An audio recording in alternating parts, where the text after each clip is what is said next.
नमस्कार साथियों, स्वागत है आप सभी का आपके अपने YouTube चैनल रत्न राशि ज्योतिष में। आज मैं आप लोगों को कार्तिक पूर्णिमा स्नान के विषय में बताना चाहता हूँ।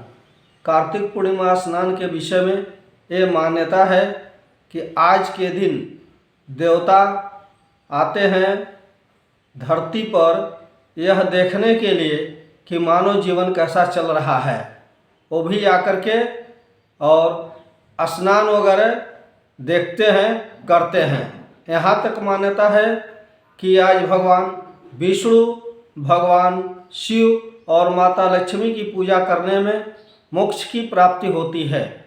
इतना ही नहीं, यह भी है कि आज ही के दिन भगवान विष्णु मत्स्य रूप धारण किए थे। मनुष्य के लिए, सभी प्राणियों के लिए भोजन, आहार, पालन पोषण की व्यवस्था के लिए वो इस धरती पर अवतरित हुए थे। इतना ही नहीं, आज के दिन स्नान करने से मानव के अंदर विचार बदलते हैं, मानव के अंदर पाप जो भी होता है, कष्ट दूर होते हैं। और आज के दिन दान करने से व्यक्ति को बहुत बड़ा लाभ होता है।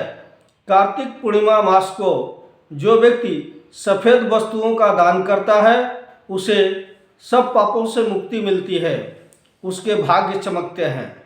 जैसे दूध, दही, चावल, चीनी, इसका दान पूर्णिमा के चांद को देखकर किया जा सकता है। इतना ही नहीं, आज का स्नान विचार रूपी गंगा में मन रूपी शरीर का स्नान होता है। आज के दिन हमारे विचार उत्तम रहें, हम किसी प्राणी को कष्ट न दें, यह मेरा सबसे बड़ा स्नान है। स्नान के विषय में आपको मैं बताना चाहता हूँ कि जो लोग मांगलिक होते हैं उन्हें नदी तीर्थ यात्रा में स्नान करने में विशेष सावधानी रखनी चाहिए। इतना ही नहीं, जो लोग अगर नदी तीर्थ यात्रा में स्नान न कर सकें, बाल्टी में थोड़ा पहले 1-2 बूंद गंगा जल डाल लें, उसके बाद अन्य जल को मिलाएं और तब स्नान करें। इतना ही नहीं, गंगा जल के बाद ही दूसरे जल को मिलाना चाहिए, क्योंकि गंगा जी में सारी नदियां, सारे तीर्थ आकर मिलते हैं, गंगा जी स्वयं मिलने नहीं जाती हैं। इस प्रकार आज कार्तिक मास की पूर्णिमा को जो व्यक्ति स्नान करेगा, आंवले का दान करेगा, तीर्थ स्थलों पर दीपदान करेगा, उसका सारा पाप दूर होगा, विचार शुद्धि होगी, परिवार में शांति बनेगी, तमाम तरह की बीमारियों से मुक्ति मिलेगी।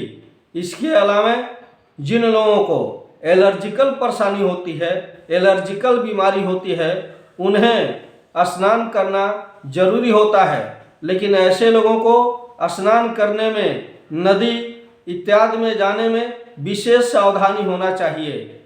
आज मैं कार्तिक पूर्णिमा मास के विषय में इतना आप लोगों को बता रहा हूँ कि आज ही के दिन मानव की रक्षार्थ भगवान मत्स्य रूप में उत्पन्न हुए थे, इसलिए आज के दिन का विशेष महत्व है। आप सभी से मेरा निवेदन है कि जो लोग स्नान करने, तीर्थ यात्रा करने अगर समय से नहीं जा पाते हैं, वो घर पर ही थोड़ा जल, गंगा जल के पास या गंगा जल मिला करके अन्य जल को डाल करके और स्नान कर सकते हैं।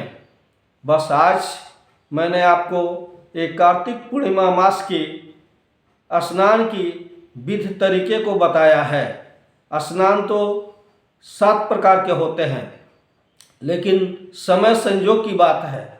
आज के दिन अगर बारिश हो रहा हो, उसमें धूप निकला हो, अगर वह स्नान भी व्यक्ति कर ले तो वह वायव्य स्नान होता है, दिव्य स्नान होता है, उसे दिव्य स्नान कहते हैं। जिस तरह से बारिश हो, उसमें सूर्य भगवान उगे हों, उनकी किरणें पड़ती हों और 2-4 बूंदें अगर शरीर पर पड़ जाएं तो उसे दिव्य स्नान कहते हैं। इस स्नान को करने से मनुष्य के अंदर ऊर्जा की बढ़ोतरी होती है, विचार की बढ़ोतरी होती है, विचार की शुद्धता होती है। इतना ही नहीं, अब इसी उद्देश्य के साथ आज कार्तिक मास के पूर्णिमा के स्नान और दान के विषय में आप लोगों को मैंने जानकारी दिया। अब आज के वीडियो में बस इतना ही। यदि वीडियो अच्छा लगे तो शेयर, लाइक और सब्सक्राइब करें। धन्यवाद।